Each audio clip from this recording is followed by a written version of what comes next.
রাসূল বলে যেই দেহের ভিতরে যেই শরীরের ভিতরে হারাম প্রবেশ করবে ওই দেহ ওই শরীর কখনো জান্নাতে যাবে না। ও আমার ভাই, ও আমার বাবা, সামান্য নেশার জন্য তুমি হারামে লিপ্ত হয়েছো, হারামের সাথে তুমি জড়িত হয়েছো, তোমার দেহ তো জান্নাত পর্যন্ত নিতে পারবে না। তুমি জানো না, আল্লাহর কসম করে বলি, যদি এমন হয়ে যায় নেশা করতে গিয়ে তুমি মারা যাও, নেশা করতে গিয়ে জেলখানা যাও, নেশা করতে গিয়ে কোনো পাপের কাছে বড় কাছে লিপ্ত হয়ে যাও, সেখানে তোমার দুর্ঘটনা ঘটে যায়, ওই মানুষগুলো তোমার জানাজা তো পড়বেই না, আর তোমার বাপ দাদা 14 গোষ্ঠীকে নিয়ে সে তোমাকে গালি দিবে। তুমি এই জীবন থেকে বের হয়ে আসো, দেখবা তোমার জীবন সুন্দর হয়ে যাবে। নেশা তোমাকে কখনো শান্তি দিতে পারে না, অশান্তি ছাড়া আর কিছুই না। অতএব আমাদের সবার উচিত এই নেশা দ্রব্য জিনিসগুলো থেকে বেঁচে থাকা। যদি দেখা যায় কোনো ব্যক্তি নেশা করে, তাকে কোথাও নিয়ে গেলে ইসলাহ হবে, কোথাও নিয়ে গেলে সংশোধন হবে, ওই জায়গায় নেওয়ার ব্যবস্থা করেন, কারণ সে নিজে না গোটা সমাজটাকে নষ্ট করে ফেলতেছে। তার বিধানগুলো পালন করার জন্যই পাঠিয়েছেন। তো রাসূল যতগুলো বিধানের কথা বলেছেন, এর থেকে 3টা বিধানের কথা আমি আপনাদের সামনে পেশ করতেছি। আল্লাহ রাসূল সাল্লাল্লাহু আলাইহি সাল্লাম বলেন, বান্দা যদি 3টা কাজ করতে পারে দুনিয়ায় লাভবান হবে, পরকালেও শান্তি পাবে।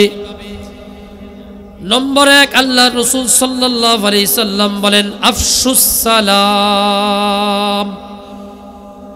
দুনিয়ার মধ্যে তোমরা বেশি বেশি করে সালামের প্রচলন করো, বেশি বেশি করে তোমরা মানুষকে সালাম দাও, বেশি বেশি করে মানুষের মাঝে সালামগুলো বিস্তৃত করে দাও। নম্বর 2, আল্লাহ রাসূল বলেন, ওয়াতিইমুত তাআম। 2 নম্বর হলো তোমরা বেশি বেশি মানুষের মেহমানদারির ব্যবস্থা করো, মানুষের খাবারের ইন্তজাম করো, মানুষকে যেভাবে পারো তাদের ক্ষুধার্তকে মিটিয়ে দাও। 3 নম্বরে রাসূল সাল্লাল্লাহু আলাইহি সাল্লাম বলেন, ওয়াসাল্লু ওয়ান নাসু নিয়াম। আর এমন সময় তোমরা বেশি বেশি করে নামাজ পড়ো যেই সময়গুলোতে মানুষগুলো ঘুমিয়ে থাকে, অর্থাৎ রাসূল এখানে ইঙ্গিত করেছেন তাহাজ্জুদের নামাজ। আল্লাহ রাসূল বলে, 1, যদি সালাম দিতে পারো বেশি বেশি করে। নম্বর 2, যদি খাবার খাওয়াইতে পারো মানুষকে বেশি বেশি করে। নম্বর 3, তাহাজ্জুদের নামাজগুলো পড়তে পারো বেশি বেশি করে। আমি নবী বলে দিলাম, তাদখুলুল জান্নাতা বিসালাম। তাহলে তুমি শান্তি এবং নিরাপত্তার সাথে জান্নাতে প্রবেশ করে যাবে। 3টা আমল, বেশি না, 3টা আমল যদি করা যায় তাহলেই জান্নাতে প্রবেশ করা খুব সহজ হয়ে যায়। আল্লাহ রাসূল সাল্লাল্লাহু আলাইহি সাল্লাম এই 3টা ইম্পর্টেন্ট আমলের কথা এক হাদিসের ভিতরে কেন পেশ করলেন, এটার একটু বিস্তারিত ব্যাখ্যা করলে বুঝবেন। 1 নম্বরে রাসূল বলেছেন সালামের কথা।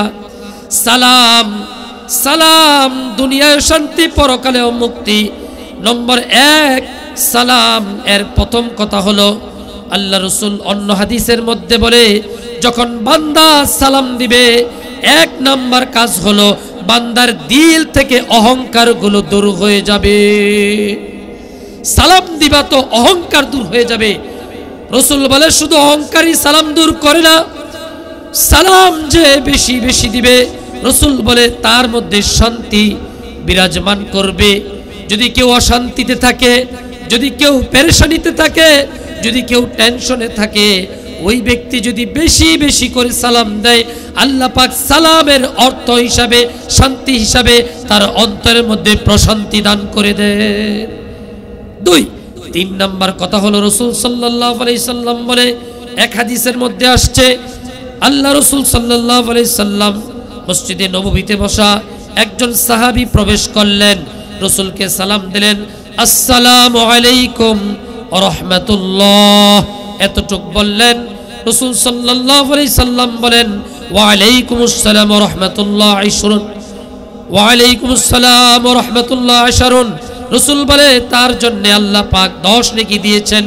দ্বিতীয় আরেকজন সাহাবী প্রবেশ করলেন, ওই সাহাবী একটু বৃদ্ধি করে বলেন, আসসালামু আলাইকুম ওয়া রাহমাতুল্লাহ। প্রথম সাহাবী বলেছে শুধু আসসালামু আলাইকুম, দ্বিতীয়জন বলেছেন আসসালামু আলাইকুম ওয়া রাহমাতুল্লাহ। এবার দ্বিতীয় জনের সালামের উত্তর দিয়ে রাসূল বলেন ইশরুন, আল্লাহ তাকে 20টা নেকি দিয়ে দিবেন। এবার তৃতীয় আরেক ব্যক্তি রাসূলের কাছে প্রবেশ করলেন, রাসূলকে বলতেছেন আসসালামু আলাইকুম ওয়া রাহমাতুল্লাহি ওয়া বারাকাতুহু। এবার রাসূল বলেন ওয়া আলাইকুমুস সালাম ওয়া রাহমাতুল্লাহি ওয়া বারাকাতুহু। এবার রাসূল সালামের উত্তর দিয়ে বলেন সালাসুন, সে 30টা নেকি পেয়ে গেল। বোঝা গেল সালামের 3টা ধাপ। কয় ধাপ? সালামের 3 ধাপ।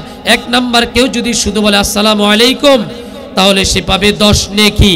আরেক হাদিস, এই হাদিসের দ্বিতীয় অংশ বলে কেউ যদি বলে আসসালামু আলাইকুম ওয়া রাহমাতুল্লাহ তাহলে পাবে 20 নেকি। আর যদি কেউ বলে আসসালামু আলাইকুম ওয়া রাহমাতুল্লাহি ওয়া বারাকাতুহু তাহলে সে পাবে 30 নেকি। তাহলে বোঝা যায় সালামের ভিতরে নেকি আছে কি না। সালামের ভিতরে নেকি আছে। তো রাসূল বলে সালাম এটা অহংকার কিবির দূর করে দেয়। আর সবচেয়ে বড় কথা হলো অন্য হাদিসের মধ্যে আসছে সালাম ঈমানদারিতার একটা বড় আলামত।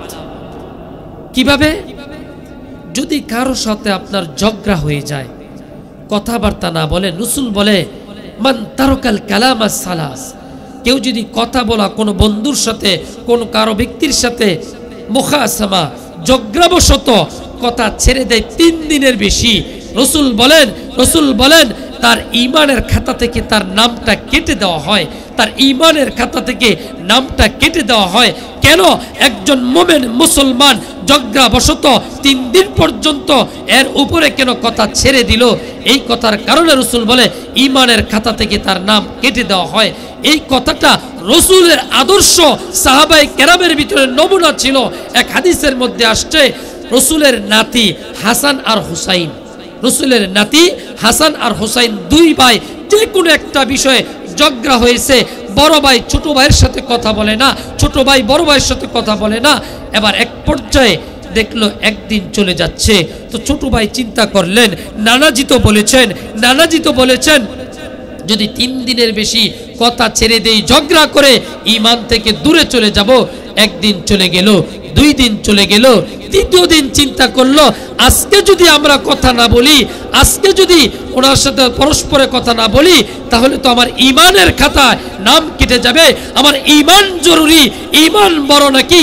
আমার রাসূল সাল্লাল্লাহু আলাইহি সাল্লাম বলেছেন, হাদিসের মধ্যে আসছে তুমি যদি এই পর্যায়ে চলে যাও তাহলে সালামের বিনিময়ে তুমি ঈমান থেকে রক্ষা পেতে পারো। আল্লাহ রসুলের এই কথাটা মনে করে রসুলের 2 নাতি চিন্তা করলেন আজকে ঘর থেকে বের হব, বড় ভাই হাসান রাদিয়াল্লাহু তাআলা আনহু ওনাকেই আমি সালাম দিব। আর বড় ভাইও ঘরে মনে মনে চিন্তা করতেছেন 3 দিন ধরে ভাইয়ের সাথে ভাই কথা বলি না, যে কোনো ব্যাপারে আজকে যদি কথা না বলি ঈমানের খাতা থেকে আমার নাম কেটে দেবে। আমার ঈমান বড় না আমার ঝগড়া সম্মান ইজ্জত বড়? এই কথাটা বুঝে বলতেছে আর কিছু করি আর না করি, রাসূল বলেছে তুমি যদি সালাম দিয়ে দাও তবে ওই ঈমানের খাতা থেকে তোমার নামটা কাটবে না। এজন্য তিনি ঘর থেকে বের হয়ে একজন আরেকজনের সাথে দেখা হলো, বলতেছে আসসালামু আলাইকুম ওয়া রাহমাতুল্লাহ।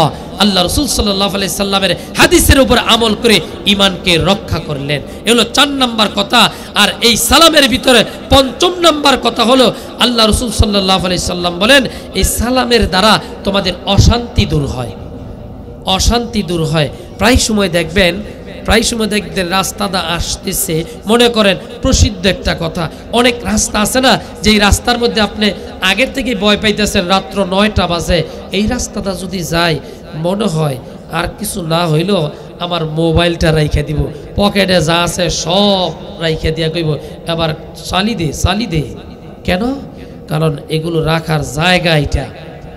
এইরকম কিছু জায়গার মধ্যে যদি যাওয়ার সময় লম্বা করে আসসালামু আলাইকুম সালামটা দেয়, এদের ভিতরে একটা ভীতিকম্পন সৃষ্টি হয়ে যায়। সালাম দিয়েছে, এর সাথে বেঈমানি করা যাবে না, বলতেছে ওয়ালাইকুম সালাম, বাস একে ছেড়ে দিয়েছে। অর্থাৎ এইরকম আপদ বিপদ থেকে রক্ষারও একটা বড় হাতিয়ার হলো সালাম। এজন্য সালাম দেওয়ার ক্ষেত্রে আমরা স্পষ্ট উচ্চারণ করে সালাম দিব। সালামের শুরুতে আসসালামু আলাইকুম ওয়া রাহমাতুল্লাহ, সালামের শুরুতে এইভাবে উচ্চারণটা শুদ্ধ করে সালাম দিব।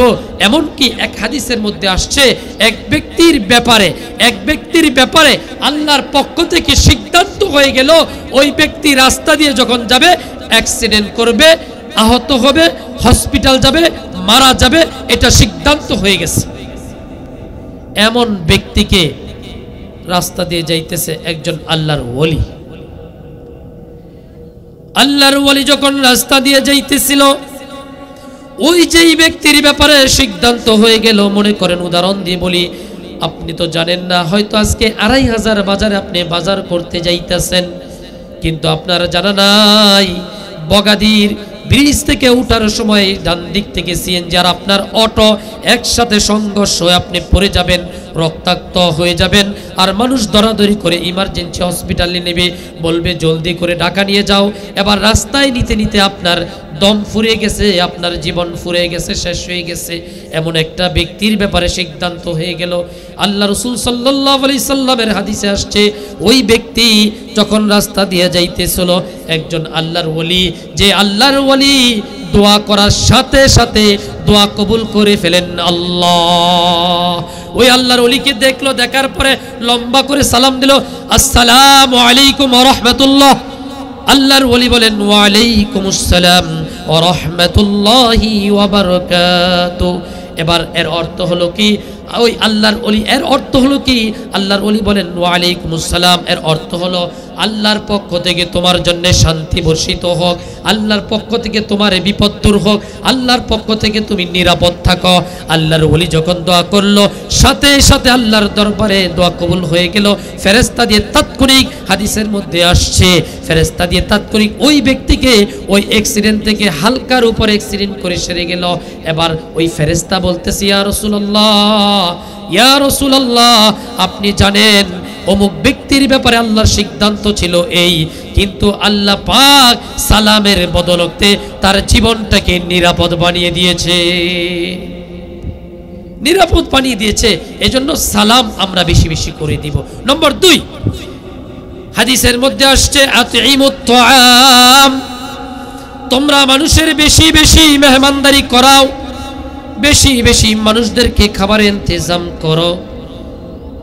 এক আয়াতের মধ্যে আসছে, জান্নাত আর জাহান্নামীদের মধ্যে কথাবার্তা চলবে। জান্নাতীরা জাহান্নামীদেরকে জিজ্ঞাসা করবে। আল্লাহ পাক বলে, ফি জান্নাতি ইয়াতাসাআলুন আনিল মুজরিমিন মা সালাকাকুম ফি সাকার মুসাল্লিন ওয়ালাম নাকুন নুতঈমুল মিসকিন।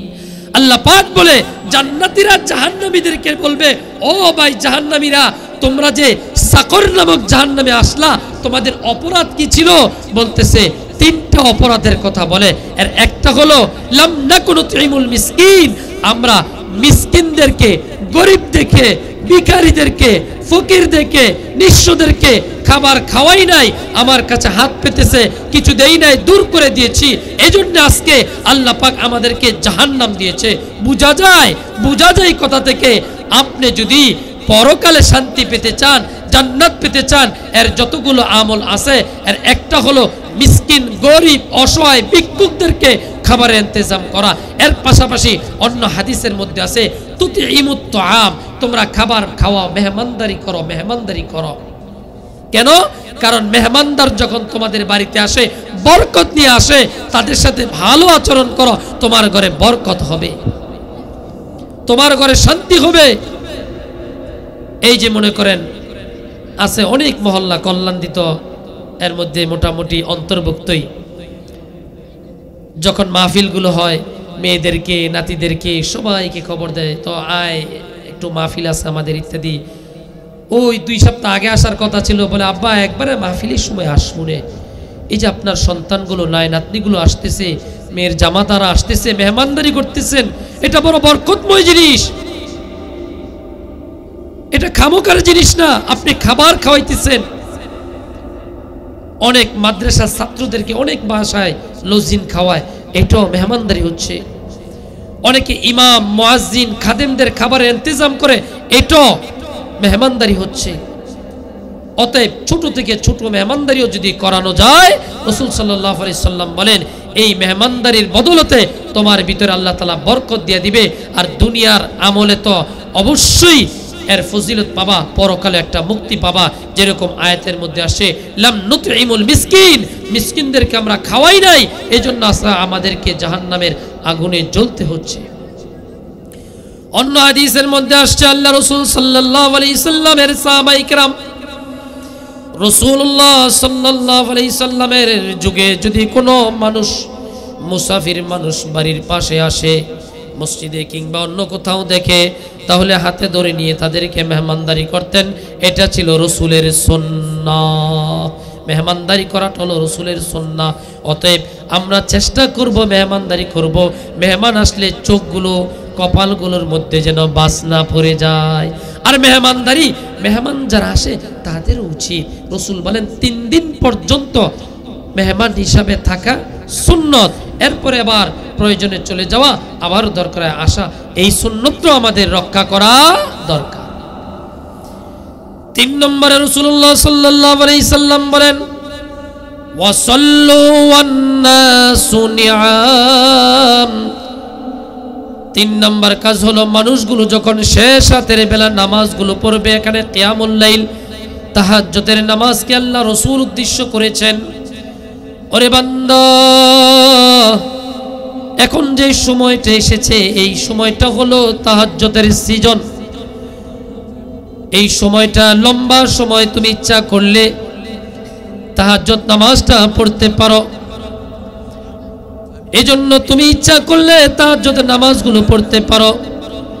তাহাজ্জুদের নামাজের ফজিলত যদি বর্ণনা করে অনেকগুলো হাদিস পাওয়া যায়।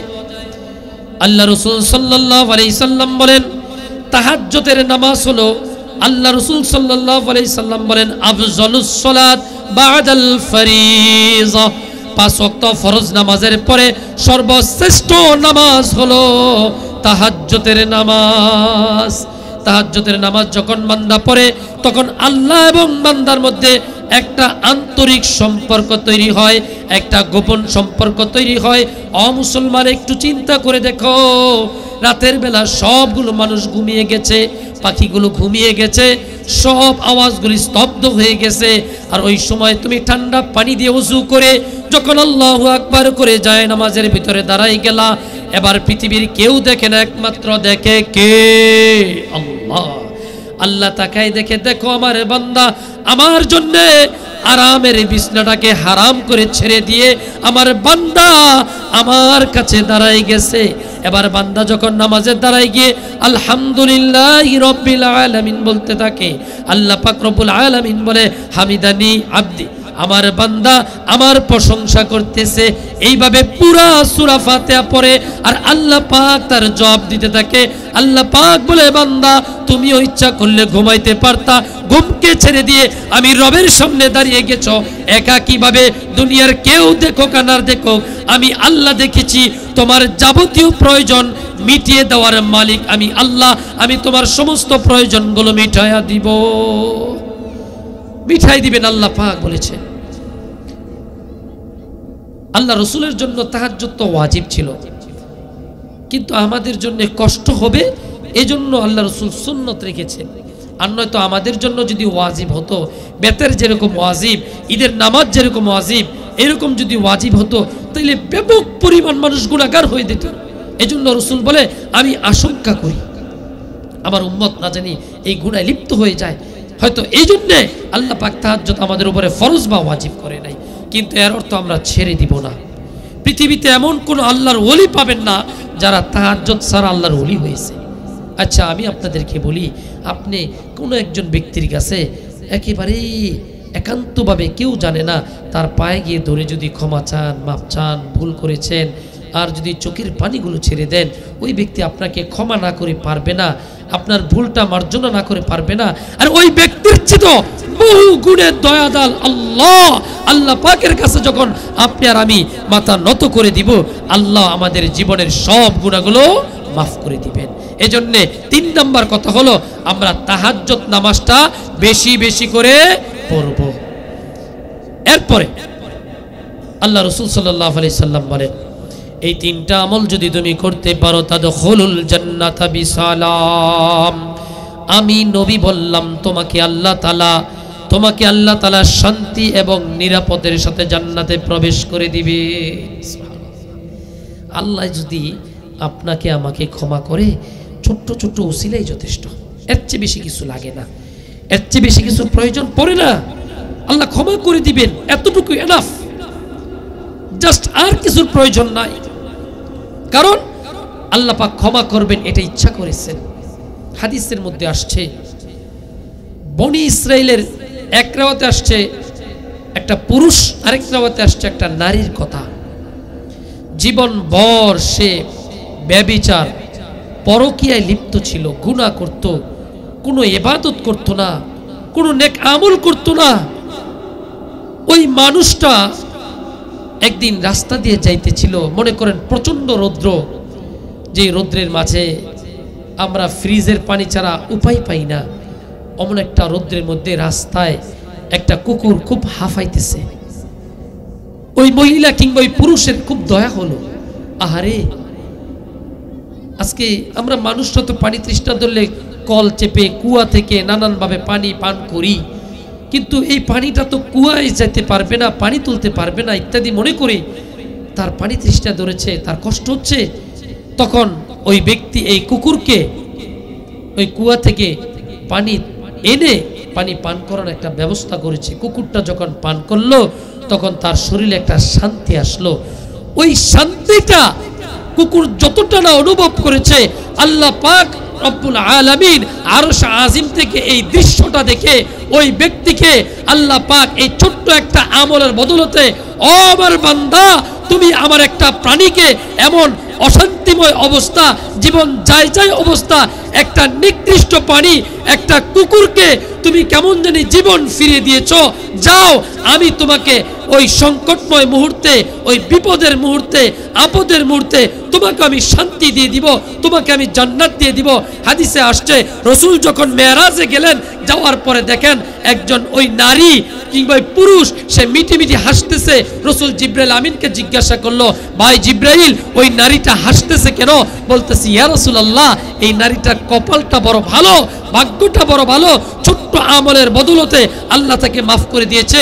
বলতেছে কি আমল? বলতেছে একটা কুকুরকে, তৃষ্ণার্ত কুকুরকে পানি পান করিয়ে আজকে সে জান্নাতে চলে আসছে। সুবহানাল্লাহ। তাইলে আমল অল্প হলেও অনেক সময় নাজাতের জন্য, মুক্তির জন্য কারণ হয়ে যেতে পারে। এটা হলো সবচেয়ে বড় কথা। তো রাসূল সাল্লাল্লাহু আলাইহি সাল্লামের এই হাদিসের আলোকে যে 3টা জিনিস আমরা বুঝলাম, সেই 3টা জিনিস হলো আল্লাহ রাসূল সাল্লাল্লাহু আলাইহি সাল্লাম আমাদেরকে বুঝাইলেন, এই 3টা আমল করো, জান্নাতে যেতে পারবে। মুহতারাম হাজিরিন, আরেকটা বিষয়, যে কথাটা আজকে আমাদের সমাজ খুব বিভীষিকাময় হয়ে যাচ্ছে, আমাদের যুবকগুলো একদম নষ্টের দিকে যাচ্ছে। এক সময় এমন ছিল না,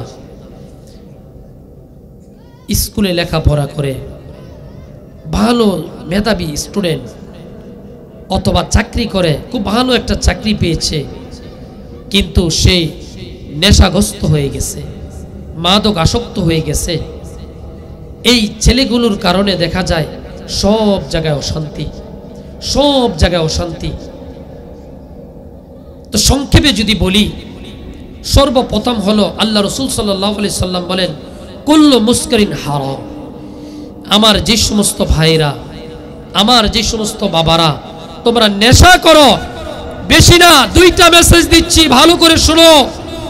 তুমি গত কয়েকদিন আগেও নেশায় আসক্ত ছিল না, আজকে নেশায় মত্ত হয়ে গেছো। তুমি যে নেশা গ্রহণ করছো, 1 নাম্বার হারাম কাজ করতেছো। রাসূল বলছেন কুল্লু মুসকারিন হারাম, প্রত্যেকটা নেশা দ্রব্য এগুলো হারাম। আর যখন তুমি নেশা করো, 1 নাম্বার তোমার ব্যক্তিগত জীবনকে নষ্ট করো, ক্ষতিগ্রস্ত করো। কেন? কারণ জীবন আর জীবন থাকে না, স্ত্রী থাকলে চলে যায়। 2 নাম্বার পারিবারিক জীবন নষ্ট করো, সন্তান মাথা উঁচু করে কথা বলতে পারে না, স্ত্রী মুখ দেখাইতে পারে না, সমাজে সবার সাথে তুমি কথাও বলতে পারো না। 3 নাম্বার হলো পারিবারিক জীবন, সামাজিক জীবন, সব দিক থেকে তোমার বিপর্যয় নেমে আসে। সর্বোপরি তোমার জীবনটা একটা বিভীষিকাময় জীবন হয়ে যায়। তুমি যদি সর্বশ্রেষ্ঠ কথা, তোমার ভিতরে যখন নেশা যাচ্ছে, এই নেশাটা হলো তোমার জন্যে একটা হারাম বস্তু। আল্লাহ পাক রব্বুল আলামিন আমাদেরকে, আমাদের যুবকদেরকে, আমার ভাই ব্রাদার বাবাদেরকে এই নেশা জাতীয় দ্রব্য এবং নেশা জাতীয় সমস্ত আসবাব থেকে যেন আল্লাহ পাক হেফাজত করে, আল্লাহ পাক যেন আমাদের জীবনটাকে সুন্দরময় করে দেয়। আল্লাহ তাআলার কাছে আমরা সেই তৌফিক কামনা করছি।